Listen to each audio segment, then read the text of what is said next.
বন্ধুরা দেখুন কত রেণুপোনা, দেখুন কত রেণুপোনা। আমি এই সবে ছাড়বো, দেখতে থাকুন। এয়ারেশন চালিয়ে দিয়েছি, ওদিকে চলছে। এইখানে আমি জলটাকে টেম্পারেচারটাকে অ্যাডজাস্ট করছি। একটু হালকা জল ছড়া দিয়ে দিন উপরে।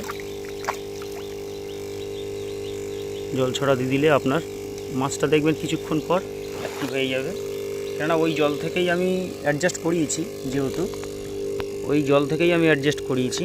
যে জলটা দিয়ে আমি মাছটাকে রেখেছিলাম, এইখানে আস্তে আস্তে আস্তে আস্তে আমি ধীরে ধীরে ধীরে ধীরে ছেড়ে দেবো। দেখতে পাচ্ছেন সব চলে যাচ্ছে কিভাবে।